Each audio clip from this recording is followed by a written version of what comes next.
Hello and welcome to the Sunday 17th August edition of A Proud Malcontent. I'm Pete Bell and I am a proud malcontent. Right, what are we doing today? Later on, Stephen Duncan will be back with us and he'll be taking a look at some of the figures. He'll be number crunching, another myth another myth around the constitutional issue. And today and I think for probably the next couple of weeks, we'll be looking at the matter of the franchise for a constitutional referendum, what the franchise was in 2014 and what it might be in the future, what will work. And Stephen has done a lot of number crunching on this. So we think it's actually going to spread over 2 and possibly 3 shows. So that's something to keep you interested for the next 2 or 3 weeks. Tell all your friends. Announcements. I am closing down my WordPress blog. Up until for the last few months, I've been running two blog sites. WordPress, which I've had for many years.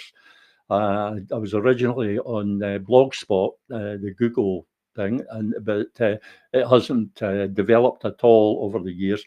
I went to WordPress, used that for many years, and then a couple of months ago, I started using Substack, and I was kind of testing the two, but I ended up using the two all the time. So it was a lot of extra work posting articles to both.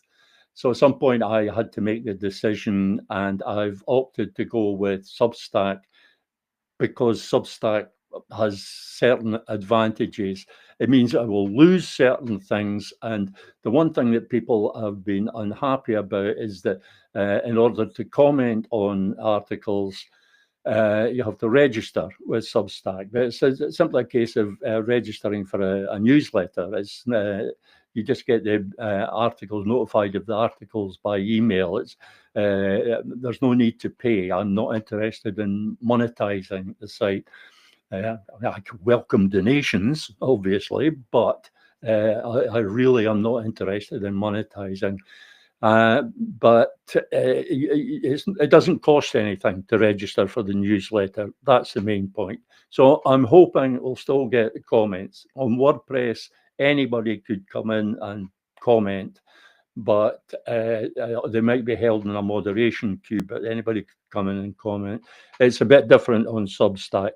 However, on balance, I think Substack is going to be better.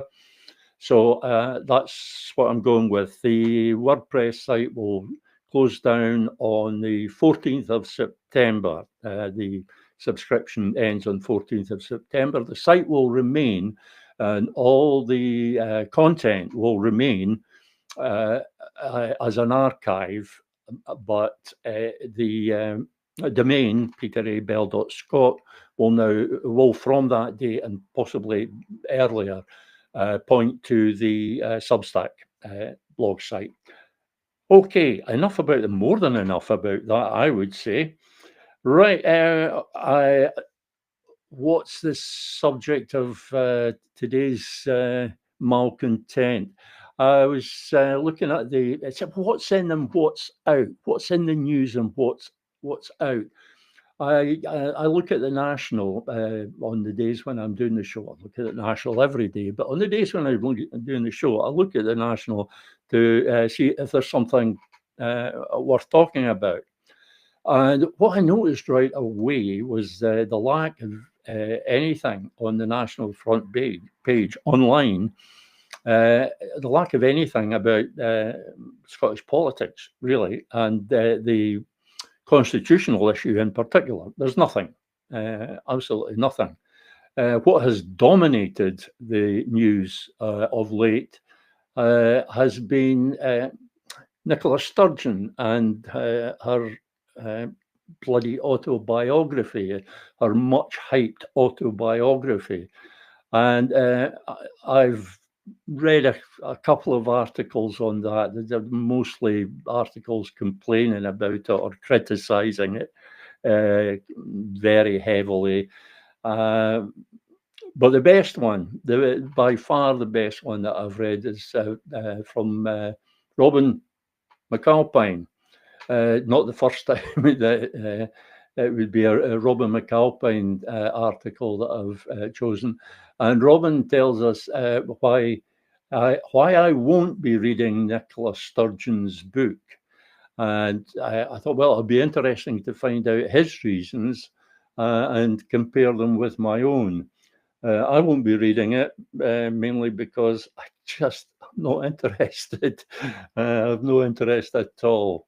But I was interested to see what Robin had to say. And as I've highlighted a few passages, he does a very, very good critique of political autobiographies, especially what he calls the rapid autobiography. His article is worth reading for that. But I picked out one comment on that subject. He says, rapid political autobiographies are, without fail, manipulative and a distraction. They are always obsessed with litigating the legacy of the politician concerned. I reckon that a couple of sentences there pretty well sums up all political autobiographies. And as soon as I saw the word manipulative, I thought of Nicola Sturgeon. And when I saw the word distraction, I thought of Nicola Sturgeon's book. It's all talking about the past. It's about the past. And, the past is the past. You learn the lessons and then you move on. We're not finding it easy to move on from Nicola Sturgeon. I could say a lot more on that, but not at the moment. The next highlighted comment I have from Robin is, in Scotland, we're stuck in a constitutional impasse. Worse, there doesn't seem to be a single political party in Scotland capable of generating a convincing, never mind inspiring, new generation of leaders. At the moment, the future doesn't look great. Well, one way that Robin and McAlpine and I will generally be in agreement is a rather cynical and pessimistic view of the future of Scotland's cause. There really is no reason to be positive about it. People tell me that I should be more positive about it, but when I ask for a reason to be positive, the only reason they can give me is that being positive is better. Well, sorry, that's not good. I need a reason to be positive. I need something to be positive about. And at the moment, the future doesn't look great. And that is a simple fact. The future doesn't look great. People who are still talking about us being on the route to independence, independence just being round the corner, and independence being inevitable, they're deluded. They're fooling themselves. They're not fooling anybody who's actually looking at the reality of the situation. The future doesn't look great at the moment. Something drastic has to change for the future to look anything other than dismal. And part of that might be a new generation of leaders, because we sure as hell don't have any leadership at the moment. The Scotland's cause has no leadership at the moment.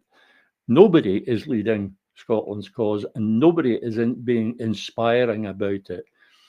And what struck me about the front page of the National today was that if I was given to conspiracy theories, I would have looked at the absence of anything about the constitutional issue, and I would have said to myself, this is the National helping out the SNP, helping out John Swinney by damping down the discussion, this discourse around the constitutional issue.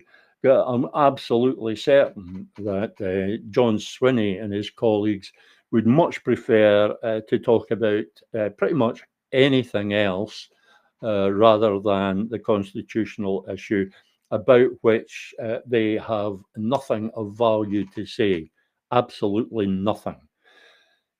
Next, from Robin's article, this is towards the end of the article. With Sturgeon, the facts you choose to look at will define your opinion. I think that's pretty much true about everything, Robin. If it is electoral success that you're looking at, she was pretty impressive. If it was what was done with the power that resulted, she really wasn't. That, as often happens, Robin has summed things up very nicely there. Sturgeon was impressive in many ways. I've often referred admiringly to her communication skills, and she was certainly manipulative. And from the stories we hear behind the scenes, she was rather more than manipulative, shall we say. Controlling might be a better word. But if it is what was done with the power that resulted, she really wasn't impressive at all, because nothing was done. Absolutely nothing. As far as the constitutional issue is concerned, and remember, that is always what I'm focused on. You can point to certain things that Sturgeon did, which are fine, but on the constitutional issue, she did nothing. Robin goes on, I am a power for purpose kind of person, and for that reason, I have long viewed the Sturgeon era as a criminally wasted opportunity. You may feel differently, but you'd be wrong. It was a criminally wasted opportunity. When I think back to 2015 and the potential that was there in 2015, and how that potential was squandered, how the momentum that we have then was squandered. I get very angry. I get quite angry. As I say, you may feel differently. People like to divert from the wasted opportunity and point to things like Sturgeon's performance during the COVID crisis, which admittedly was fairly impressive. But as far as the constitutional issue is concerned, nobody can point to a single thing that she did other than make empty promises. And now I think it's time for us to introduce Stephen Duncan. Stephen, are you there? Hi, Peter. Hi, Stephen. Welcome. I don't know if you've been listening. I don't know if you've been listening to me ranting, but I'm fairly sure that the viewers and listeners would much rather to hear what you have to say, and perhaps you could just do a quick run through of what it is that you'll be looking at today, and I think next week and perhaps the week after as well. Yes, that's right. Yeah, so it's I'm really looking at three things, but they're all linked. And today will be the first part of that. What I'm going to try and establish is what probably didn't happen in 2014 with regard to the voting patterns of different groups, namely people that were born in Scotland, people that were born in the rest of the United Kingdom, and people that were born outside the United Kingdom. And Can I just say what actually did happen in 2014? Can I just say this is dealing with the claim that Scots actually voted yes, and that the no vote was the result of what we shall, for the purposes of discussion, refer to as non-Scots These are very tricky terms at times, but for the purposes of discussion, we'll say non-Scots. It was non-Scots that actually produced the no vote. That Scots that is the claim that you're dealing with. That's very clear. That's exactly right. And I've characterised this particular presentation as "we was robbed," to sort of stress that point. We can maybe, if we put the slides up, we can start sort of going through them.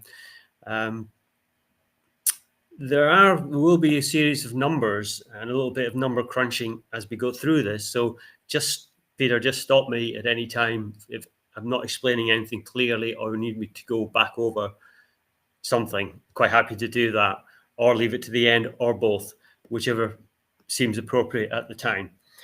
So as you said, this is part one of looking at the franchise. In this case, the claim that we would have voted. The Scots-born people born in this country voted yes, and we were denied our destiny by those that were born elsewhere but had a vote in the referendum of 2014. So maybe we can look at slide 2 now. Okay, there's the claim, and you'll all have seen it. There's been numerous assertions in various blogs and elsewhere on social media over the last decade that the Scots voted yes, and basically there in most cases that if there's a reference made, it's made to something called the Scottish Referendum Study. And that was produced in 2015, of which there are 2 reports.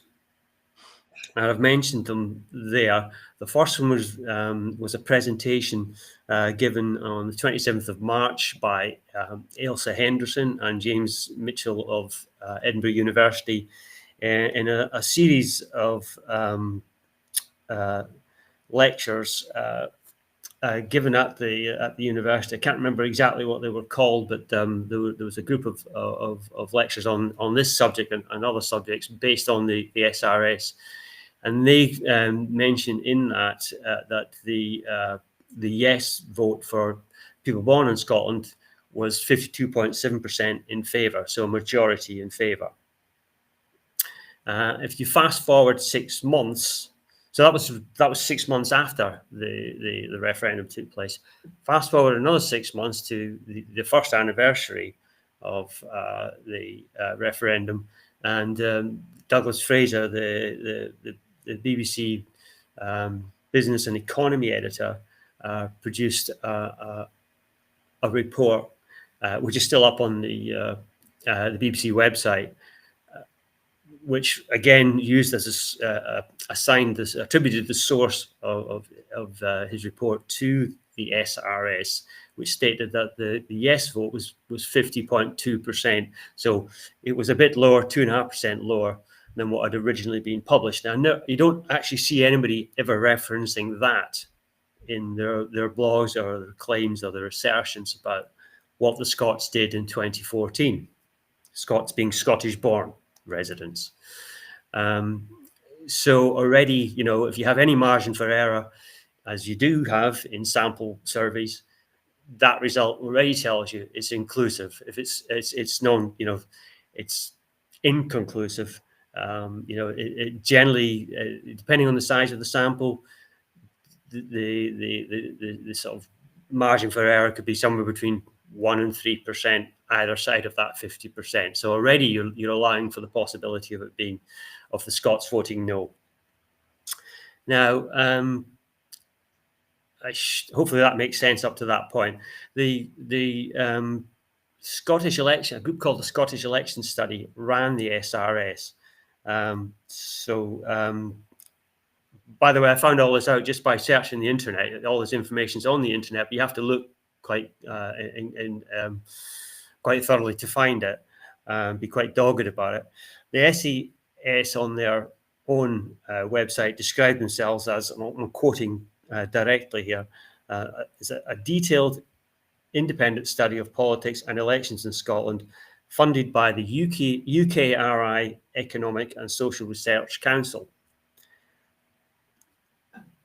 The Economic and Social Research Council is itself apparently the UK's largest funder of economic and social, behavioural and human data science, and it itself is part of the United Kingdom Research and Innovation Group, which is a non-departmental public body sponsored by the Department for Science, Innovation and Technology.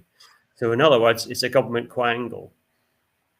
And the SES itself, which carried out the SRS, has Ailsa Henderson as a team member of the group. So that's the sort of general background. And I should say that on the key findings summary that the SES produced some years later in 2018, they quoted the 50% figure for Scots-born residents in the referendum as being what actually happened. So that is already suggesting that the original 53% claim that people generally reference in support of the fact that Scots voted yes in 2014 is already under pressure, and it's under pressure from the publishers and owners of the SRS itself. So we move on to the next slide.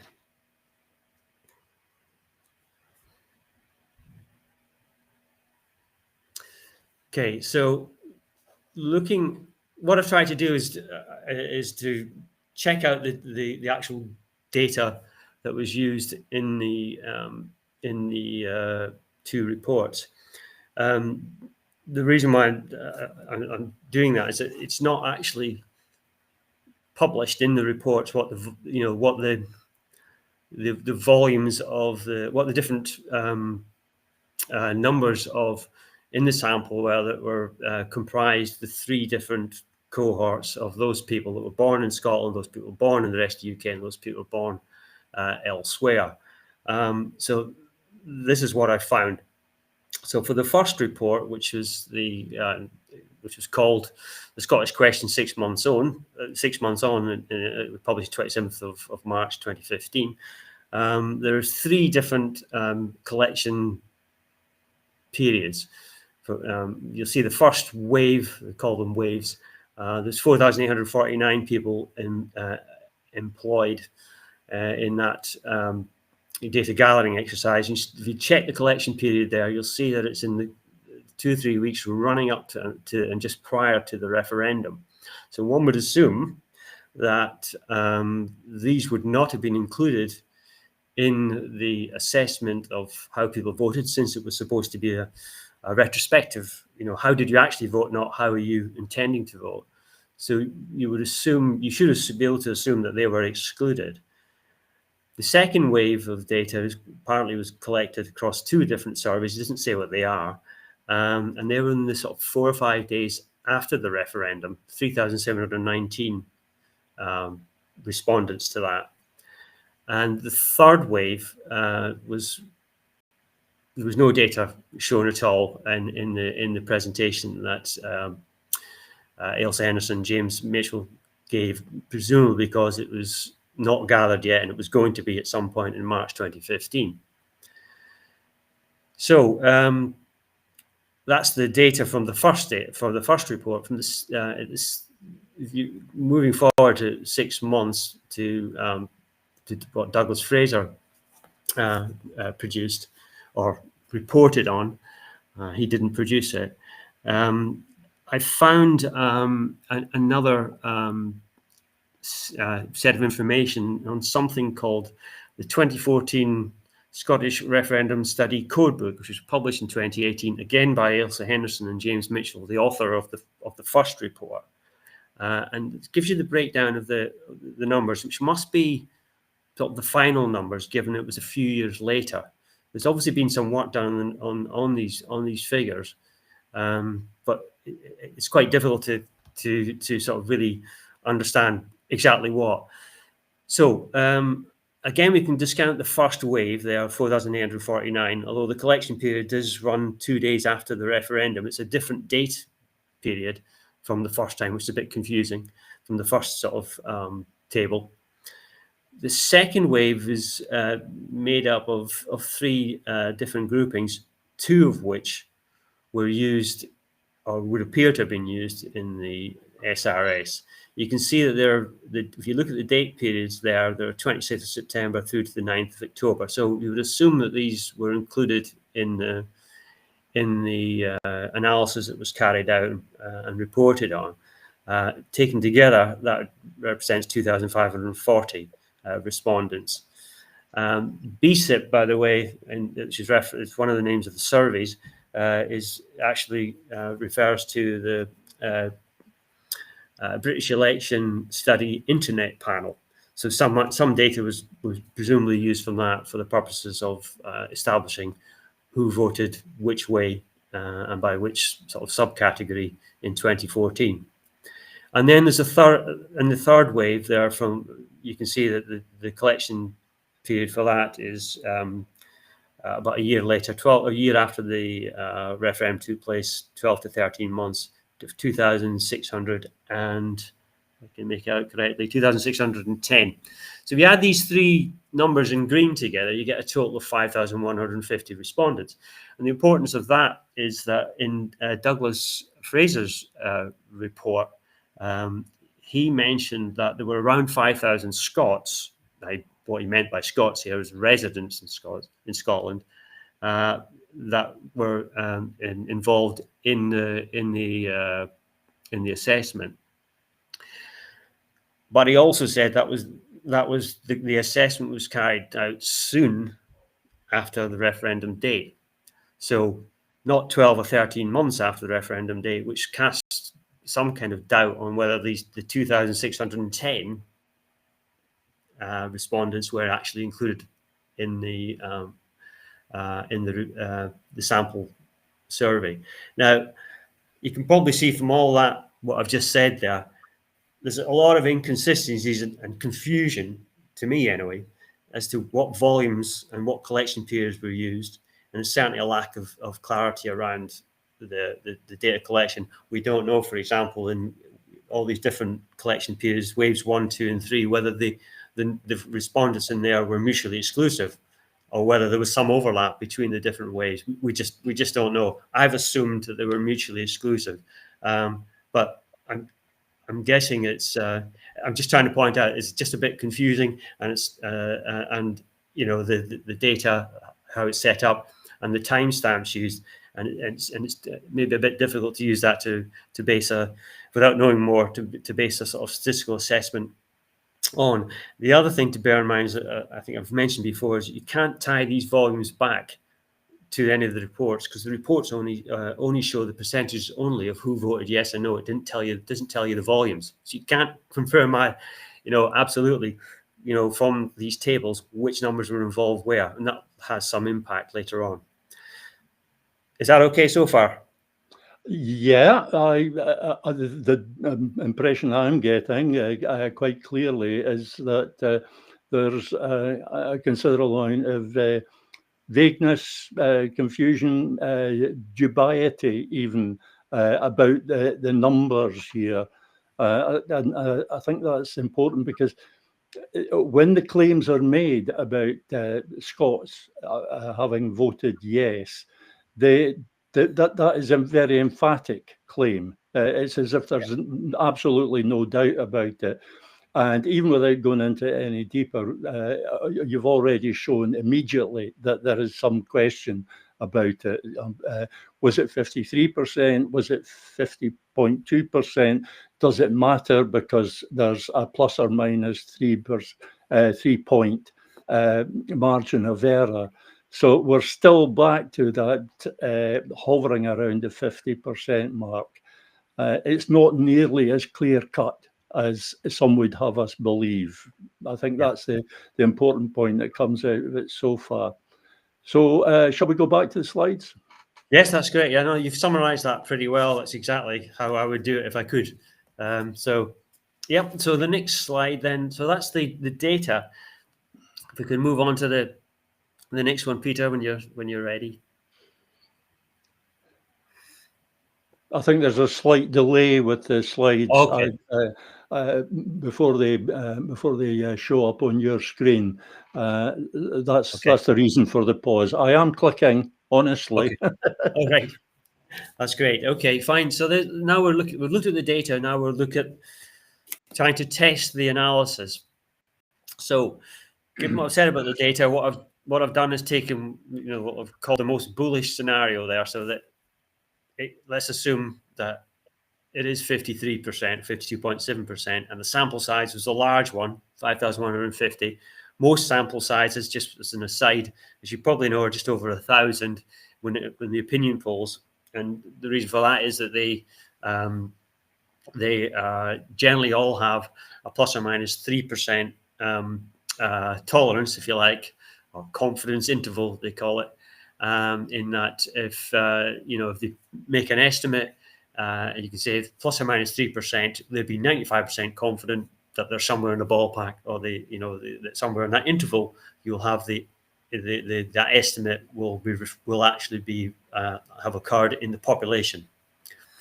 So there's the different cohorts. I'll just run through these numbers and tables quite slowly, if I may. So for Scottish born or born in Scotland, the sample yes vote was 52.7% according to the SRS. In the rest of the UK, that was 27.9%, and outside of the UK, it was 42.9%. Now, if we assumed for the minute that those three different categories or cohorts turned out in the referendum in the same proportions that they represented the population, and the population being the census of 2011, you would expect 83% Scots born, 9% the rest of the UK, and 8% those born outside the UK. You can use these numbers to get an implied actual referendum result for 2014. So if the sample is accurate, and if people turned out that in the same proportions as they represent the population, you can come up with an implied overall yes percentage in the referendum. So you can do that by multiplying these two percentages together. So, and then summing up. So what I mean by that is you take the Scottish sample, yes, 52.7%, multiply that by 83.32% in the adjacent column, you'll get a total of 43.9%. So that's the contribution or weighted sample yes result for Scottish-born folks in the sample, and by extension in the referendum.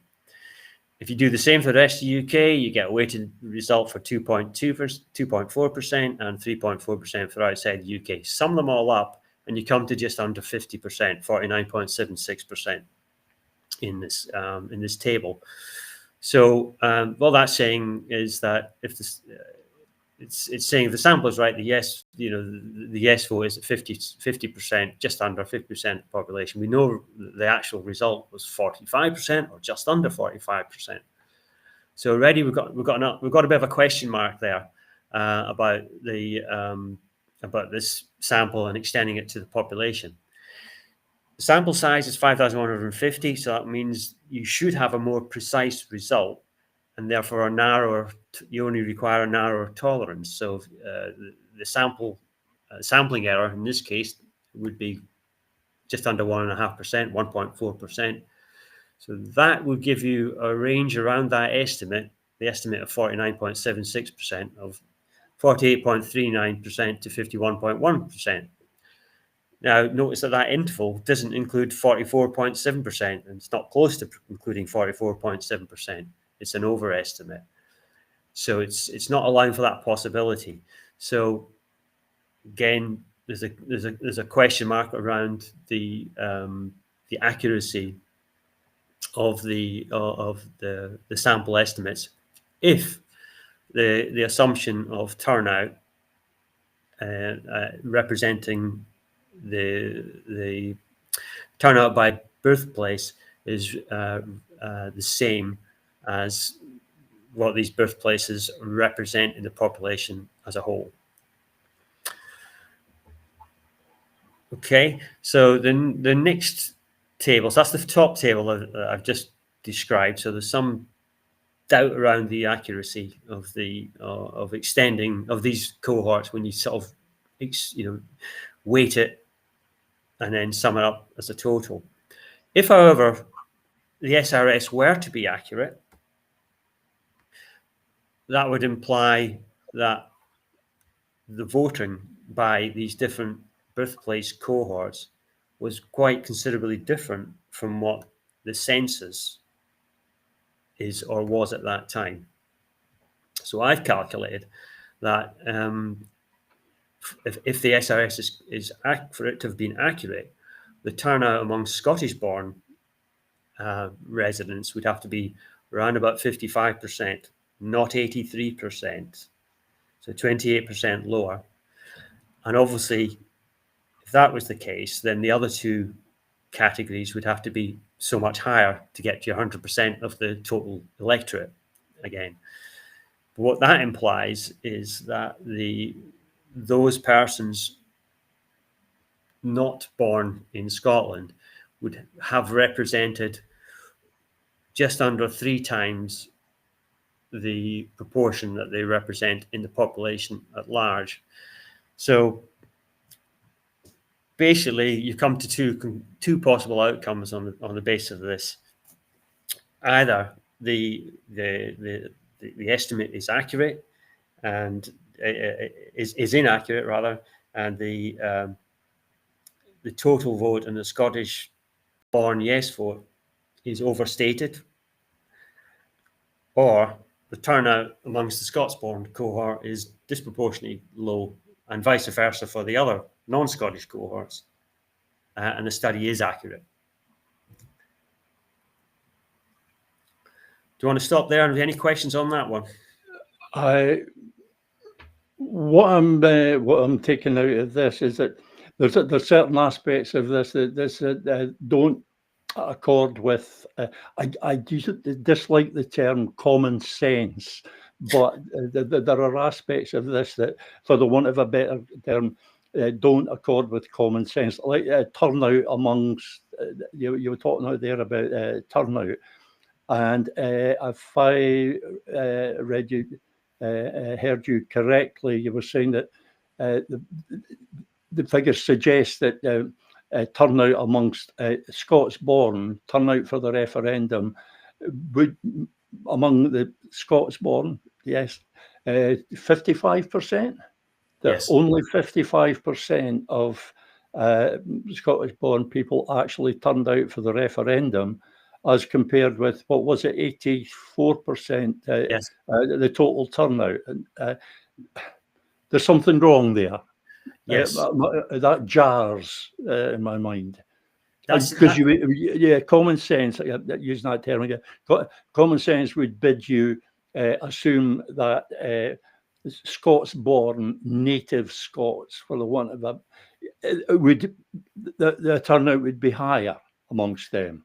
Yes. Am I hearing this correctly? Well, you would, unless we know anything different, the assumption is that it would be in line roughly with the census. There's no reason, unless we have a reason to believe that, let's say, Scots-born are less inclined to vote on a national question as important as whether we're going to have independent statehood or whether we're going to have a union of some sort with another country.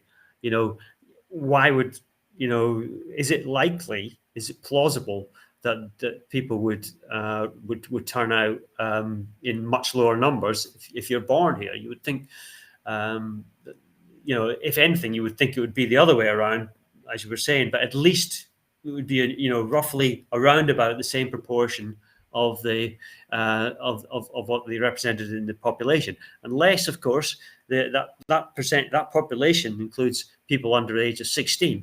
But there's some kind of skew on it, for those, if you had to cut out the people under the age of 16 who didn't have a vote, then unless that proportion was somewhat different, as it could be, but I wouldn't have thought the weighting would have allowed it to be moved much from 83%, maybe 80%, maybe 84%. It wouldn't be much different. And also the census hasn't changed much in 10 years.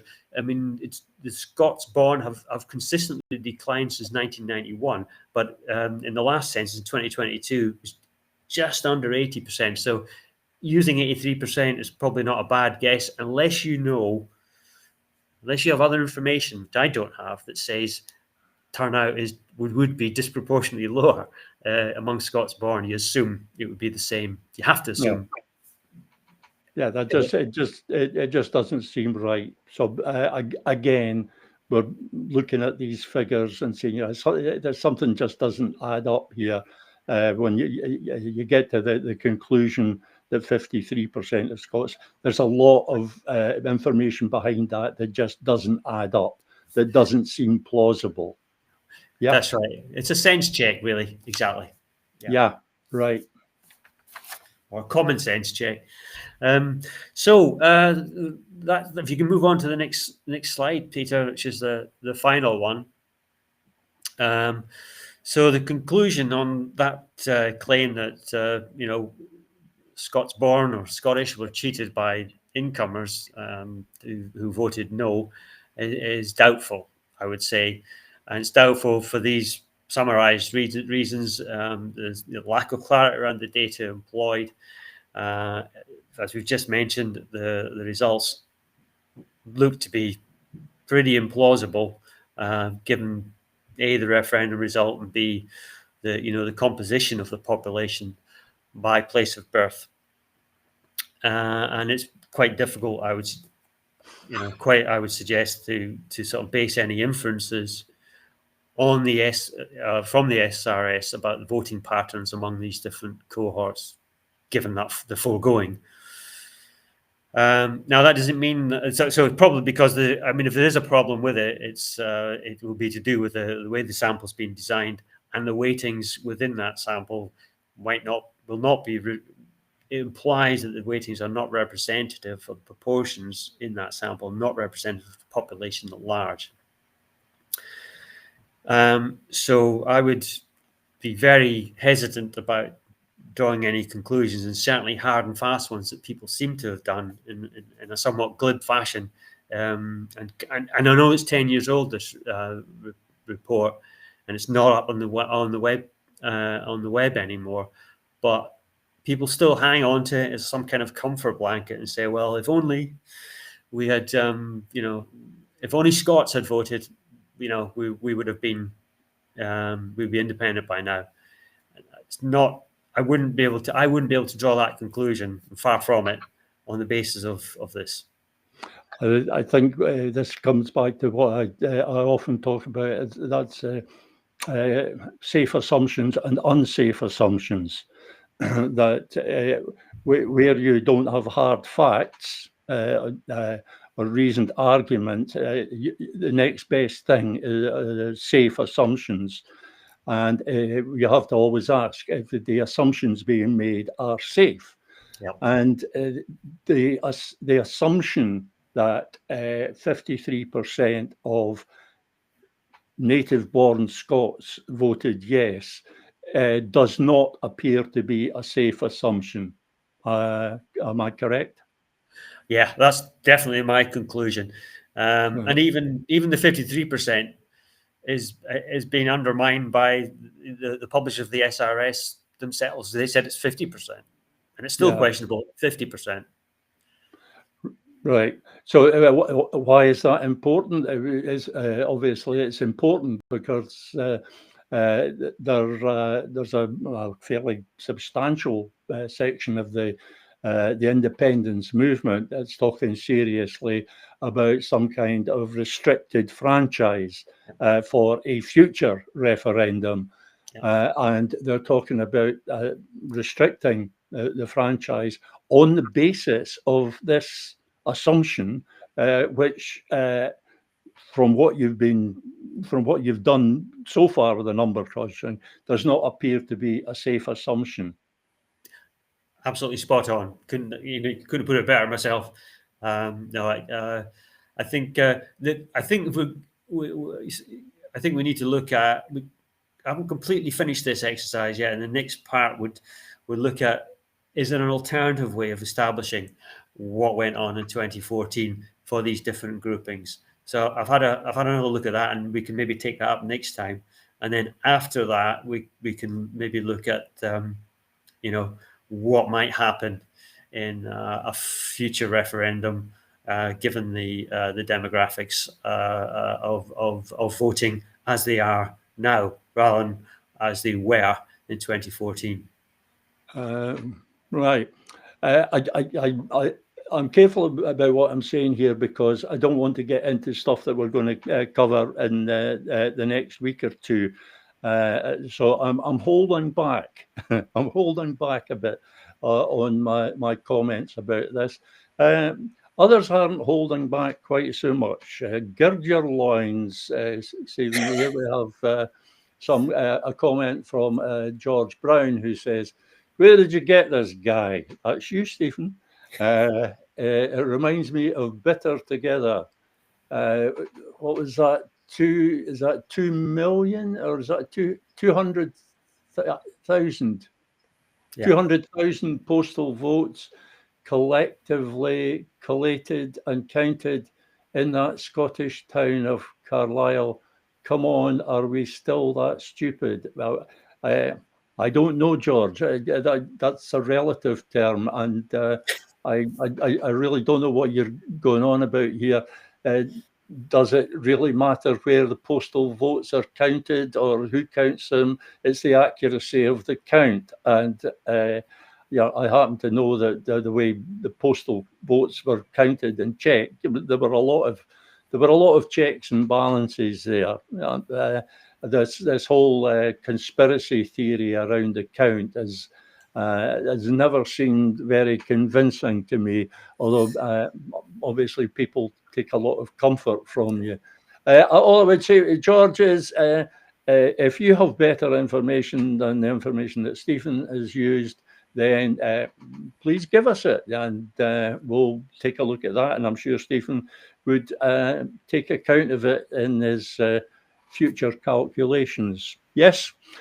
Right, and I'll thank you again, Stephen, for a very interesting presentation, somewhat intriguing presentation, and what I have no doubt will be a controversial presentation. Some of the conclusions that are emerging from this already will not suit a lot of people. So I prepare for a few more comments along the lines of the comment from George Brown there. For the moment, Stephen, I'll say thank you, and until next Sunday, goodbye. Adios.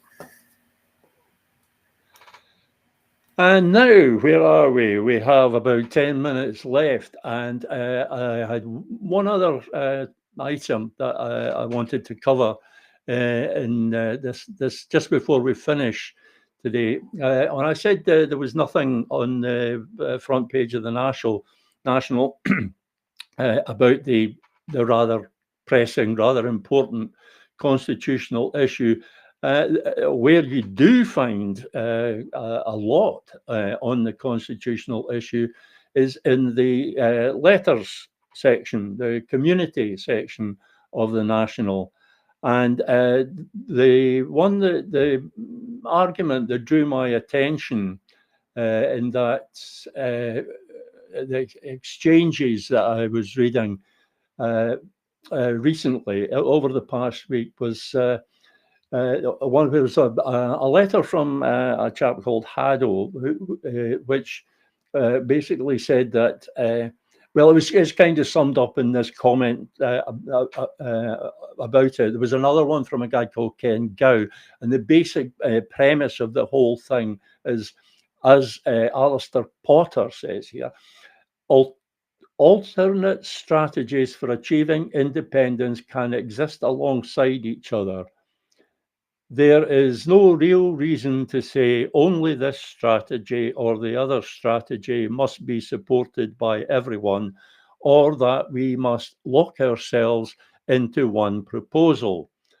And I have to say, not for the first time, Alistair's talking nonsense there, because there are things that work and things that don't work. And there are whatever proposal, whatever route you're proposing to independence, there are bound to be commonalities among all of them. So if there's one doesn't work for some reason, then it's likely that the others won't work for the same reason. And what I've suggested is that all of these supposed routes come up against this matter of legislative competence. They all come to that point eventually, ultimately. They all come to that point. So the idea that it doesn't matter which route you take, or that different routes can be tried at the same time, and if one works, if one doesn't work, you switch to another. It's a nonsense, because they're all going to come to the same point in the long run. The other claim that was made about this was the initial letter that I looked at referred to only two routes. The two routes, and the two routes referred to were John Swinney's Section 30 undertaking, his promise that a vote for the SNP is a vote for another Section 30 request. It's not a vote for independence, it's a vote for another Section 30 request. And the other was referring to what is supposedly the alternate route, which doesn't refer to a Section 30 request, but only refers to negotiations around independence, or negotiations for independence. That is the phrase used by ALAPA. Negotiations around independence is the phrase used by one of the resolutions, the branch resolutions being submitted for the SNP conference. But these aren't two different routes. They are not two different routes. They're the same thing. Because whether you actually come right out and say Section 30 request, or you say negotiations with Westminster, it comes to the same thing. Because the only thing that Westminster would conceivably negotiate is a Section 30 order. That's it. That's the only thing that they're ever going to give into. And probably not even to that. I said like 99% certain that they won't accede to that. So they are not alternate routes, and they don't go anywhere because they put Westminster front and centre and not the people of Scotland. They can't go anywhere. They come up against that Westminster block, and quite intentionally, they walk right into it. It's a wall. And both of these routes walk into that Westminster wall. The real alternative is to circumvent that wall altogether, just cut Westminster out of the thing. And there are references in some of these comments to there's two strategies that won't work. One is UDI, and the other is the just do it. Now, the just do it reference is, I suspect, to the thinking of Liberate Scotland, where their plan, as to the extent I've been able to extract any information about it, their plan simply goes, you elect a majority of Liberate Scotland MSPs, and then they just declare independence. Don't ask them how they do this. Don't ask them what about parliamentary procedure or anything. because their heads explode. They simply haven't a clue. They don't know anything about parliamentary procedure. They've never read the standing orders. They probably haven't read the Scotland Act. They really are just clueless. That's the just do it thing. And honestly, if you're taking that seriously, I have nothing polite to say to you. And then there's the UDI, which is discounted, but we know that it's not UDI, it's Scottish UDI. When people talk about UDI, well, I had one. I was very tempted to be rude to one person comparing Scotland, 21st century Scotland, to mid 20th century Rhodesia. Yeah, there is no comparison there. And is this, they're falling back on this assumption that UDI is just the one thing, and it is Rhodesia. It's that, and it can't be anything else. And that is also nonsense. Every nation's constitutional circumstances are unique, and therefore their way of changing those constitutional circumstances will be particular to them.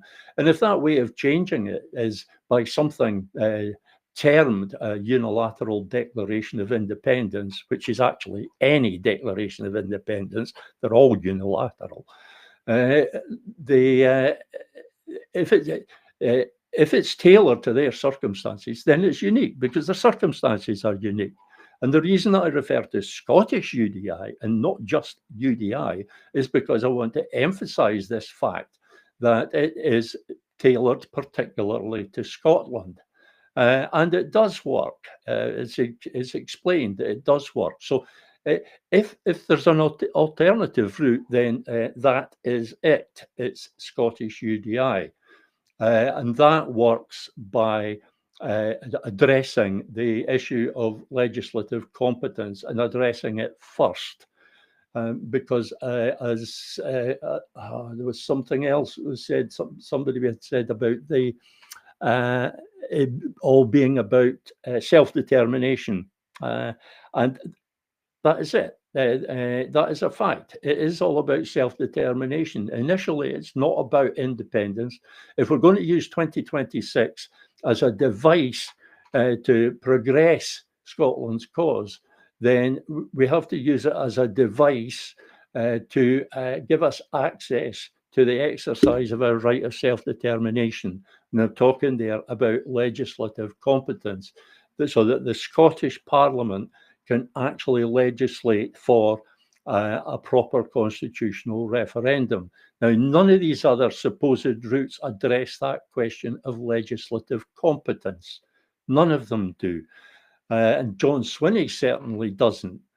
John Swinney thinks that legislative competence for a proper constitutional referendum can be obtained by asking Westminster nicely for it. And that's just stupid. It's just stupid because Westminster cannot cannot devolve powers which supersede its own. Westminster, according to the doctrine of parliamentary sovereignty, Westminster must always have the final word. And a proper constitutional referendum gives Scotland the final word. So that is not going to happen. We're at the end of our time now. I'll be back on Wednesday. I, as ever, haven't a clue what the show will be about. But for the moment, I'll thank you for tuning in, and I will see you on Wednesday. Bye.